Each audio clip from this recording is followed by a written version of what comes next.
इधर अचिंत्य खनक का इंतजार कर रहा था कि तभी तन्वी आ गई। शोभा जी तन्वी को देखकर बोली, क्यों तन्वी, खनक को लाया जाए? नेक मिला ना तुम्हें? तन्वी ने जल्दी से बस हाँ में सर हिला दिया और तभी अचिंत्य ने एक नजर लकी को देखा जो तन्वी को देखकर मुस्कुरा रहा था और फिर धीरे से बोला, साला कमीना ठरकी कहीं का। तभी अगस्त्य ने अचिंत्य को सामने इशारा किया। अचिंत्य ने सामने देखा तो एक पल के लिए खनक की खूबसूरती में खो सा गया। खनक अपनी नजरें झुकाए शर्माती हुई उसकी तरफ आ रही थी। शोभा जी और विद्या जी खनक को लेकर आई और फिर खनक को मंडप में अचिंत्य के बगल में बैठा दिया। पंडित जी ने मंत्र पढ़ना शुरू किया। तभी अचिंत्य धीरे से खनक की तरफ झुककर बोला। देखिए होठों पर एक शैतानी मुस्कान थी। वहीं लकी के चेहरे पर डर के भाव थे। डर से उसका चेहरा काला पड़ गया था। खनक ने लहंगा सही कर लिया था लेकिन अचिंत्य अब भी खनक को देखे जा रहा था। ये देखकर वो धीरे से बोले, अचिंत्य देख क्या रहे हो? खड़े हो जाइए, हमें फेरे लेने हैं। तभी श्रेया और तन्वी आई और अचिंत्य और खनक का गठबंधन करने लगी। ये देखकर अगस्त्य को थोड़ा अजीब लगा। उसने हर तरफ देखा, स्वीटी कहाँ है? गठबंधन तो उसे करना है ना? ये सुनकर तन्वी अगस्त्य को देखकर बोली, अब वो अचानक दी का पेट दर्द होने लगा। वो बोल रही थी कि जब वो रेस्ट कर लेंगी तो आएंगी, तो तब तक के लिए कोई भी दी को परेशान ना करे। ये सुनकर खनक घबरा कर बोली, क्या हुआ दी को? ये सुनकर अगस्त्य मुस्कुरा कर बोला, शांत हो जाओ साली साहिबा, आपकी शादी है आज, और रही बात आपकी दी की तो शायद आप मासी बनने वाली हैं। ये सुनकर खनक बहुत खुश हो गई और अचिंत्य को देखकर बोली, आप मेरे लिए बहुत लकी हैं। फिर खनक और अचिंत्य फेरे लेने लगे। वहीं अचिंत्य के चेहरे पर एक डेविल स्माइल थी। 2 फेरे हुए थे। खनक तीसरा फेरा ले रही थी कि तभी अचिंत्य ने फेरे का दुपट्टा खींचकर हवन कुंड में डाल दिया। ये देखकर खनक जोर से चिल्लाकर बोली, ये क्या किया आपने? क्यों किया आपने ऐसा? इतना बोलकर खनक जल्दी से दुपट्टा आग से खींचने लगी और बाकी सब तो अचिंत्य को देखे जा रहे थे। खनक अचिंत्य को देखने लगी क्योंकि वो मुस्कुरा रहा था।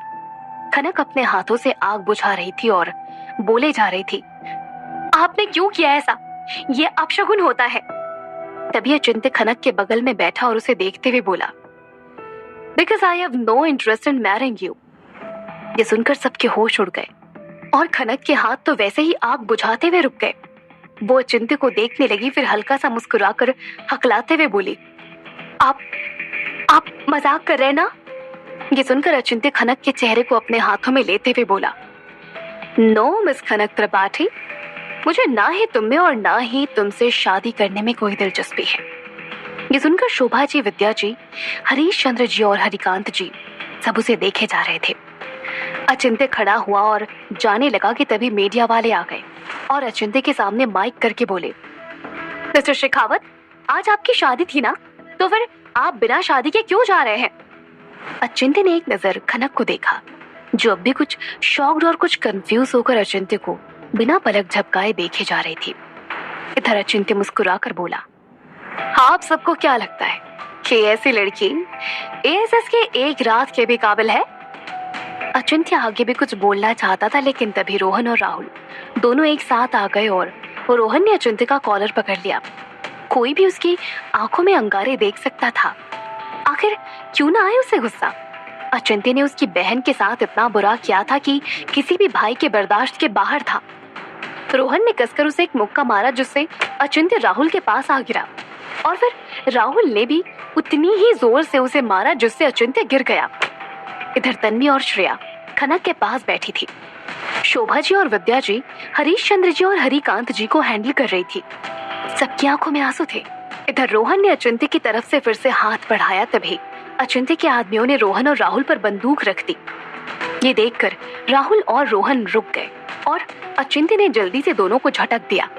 वहीं अपने होठ पर लगे हल्का सा खून को साफ करते हुए वो बोला, मुझे मारने से अच्छा है कि अपनी बहन को समझा दो कि आगे से किसी के बीच में ना आए।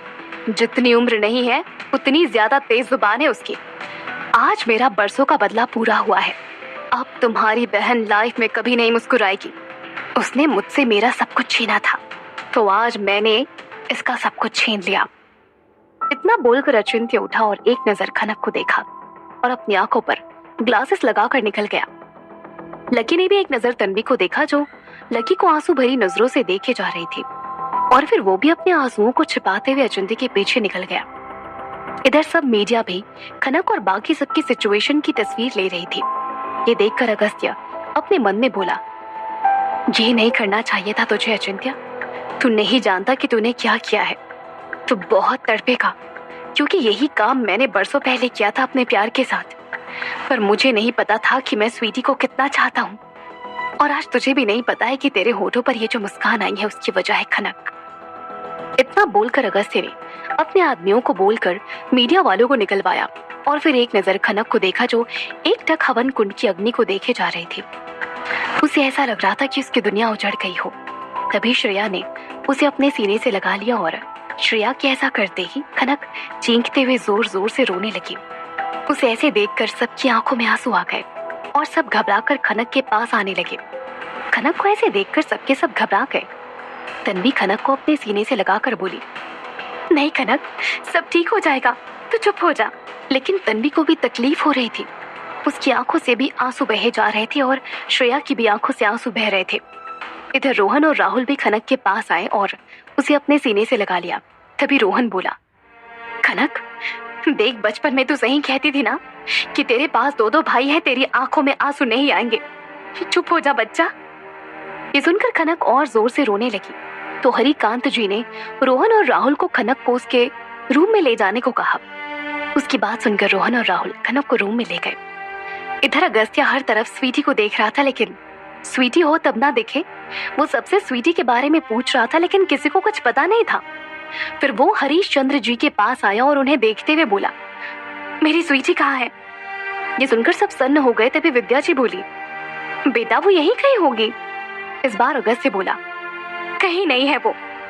अब तो सबके होश उड़ गए और अगस्त्य को पसीना आने लगा। वो भागकर सबसे अलग आया और स्वीटी को कॉल करने लगा, लेकिन उसका फोन स्विच ऑफ आ रहा था। ये देखकर अगस्त्य ने अपने आदमियों को कॉल किया और कहा, bus stand, rickshaw stand, airport, railway station सबके सब सील करवा दो और मेरी जान जहां मिले उसे घेर कर रख लो, लेकिन कोई भी उसे हाथ नहीं लगाएगा। उसकी झलक भी दिखे तो कॉल करना मुझे, मैं भी निकल रहा हूँ। इतना बोलकर अगस्त्य भी स्वीटी को खोजने के लिए निकल गया। वहीं हरिकांत जी, शोभा जी, विद्या जी और हरीश चंद्र जी एक कमरे में थे। तभी हरीश चंद्र जी सबको देखते हुए बोले, मैंने कहा था ना कि ये एक गुंडा है, इसकी क्या ही फितरत हो सकती है। लेकिन नहीं, आप सबने उसकी बात मान ली। मैं कुछ भी करता, लेकिन अपनी बेटी को ऐसे इंसान के पास नहीं जाने देता। देखा क्या कर दिया उसने आज। देखो मेरी बेटी की क्या हालत बना दी है। शोभा जी जमीन को देखते हुए बोली, महादेव ने क्या किस्मत लिखी है मेरी बेटियों की। इधर कनक की ये हालत है और दूसरी तरफ स्वीटी नहीं मिल रही है। शोभा जी की भी आंखों से आंसू गिरने लगे। ये देखकर सब शोभा जी के पास आ गए। सबकी आंखों में आंसू थे। हरिकांत जी बोले, सब ठीक हो जाएगा, आप सब प्लीज खुद को संभालिए। लेकिन आज कैसे कोई खुद को संभाल सकता था। इधर खनक वैसे ही लाल जोड़े में बिस्तर पर रोए जा रही थी, लेकिन अब उसकी आंखों से आंसू की कुछ बूंदें गिर रही थी। उसकी आंखें रो रो कर लाल हो गई थी। श्रेया और तन्वी उसे पकड़कर संभालने की कोशिश कर रही थी। खनक को वो सब लम्हे याद आ रहे थे जो उसने अचिंत्य के साथ बिताए थे। अचिंत्य का उसकी केयर करना, अचिंत्य का उसके करीब आना और सबसे बड़ी बात, अचिंत्य का उसके लिए तड़पना। क्या वो सब झूठ था? जो कुछ भी अचिंत्य ने उसके लिए किया था, उसके ऐसे ट्रेन में आकर उसे बचाना, ये सब सोचकर खनक की आंखें भारी हो गई थी। आखिर अचिंत्य ने खनक के साथ ऐसा क्यों किया? क्या खनक के लिए उसका प्यार सिर्फ दिखावा था?